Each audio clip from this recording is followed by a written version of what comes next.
പരിസ്ഥിതി പ്രവർത്തകൻ അജാമളന്റെ നേതൃത്വത്തിൽ വനപർവ്വ ദിനം ആഘോഷിച്ചു. വില്ലിംഗ്ടൺ ഐലൻഡിൽ 101 ഫലവൃക്ഷ തൈകൾ നട്ടാണ് വനപർവ്വ ദിനം ആഘോഷിച്ചത്.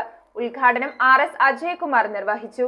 കഴിഞ്ഞ 35 കൊല്ലമായി വില്ലിംഗ്ടൺ ഐലൻഡിലെ വിവിധ സ്ഥലങ്ങളിൽ കൊച്ചിൻ പോർട്ട് ഉദ്യോഗസ്ഥനും പരിസ്ഥിതി പ്രവർത്തകനുമായ അജാമളന്റെ നേതൃത്വത്തിൽ ഫലവൃക്ഷ തൈകൾ നട്ടുവരുന്നു. 35ാം വാർഷികാഘോഷത്തിന്റെ ഭാഗമായി 101 ഫലവൃക്ഷ തൈകൾ നട്ടാണ് വനപർവ്വ ദിനം ആഘോഷിച്ചത്. ഉദ്ഘാടനം RS അജയകുമാർ നിർവഹിച്ചു. KK വാമലോചനൻ അധ്യക്ഷത വഹിച്ച ചടങ്ങിൽ ആനന്ദ് അംബുജാക്ഷൻ, രാധാകൃഷ്ണൻ കടുവുങ്കൽ, VR സാജൻ, BK താഹ, രമേശ്, പ്രദീപ് കുമാർ വല്ലാർപാടം എന്നിവർ സംസാരിച്ചു. ചടങ്ങിൽ കുട്ടികളും പങ്കാളികൾ നമ്മൾ നട്ടിട്ടുള്ള പല മരങ്ങളിൽ നിന്നും ഫലങ്ങൾ പലരും അത് കിട്ടിക്കൊണ്ടിരിക്കുന്നതാണ്.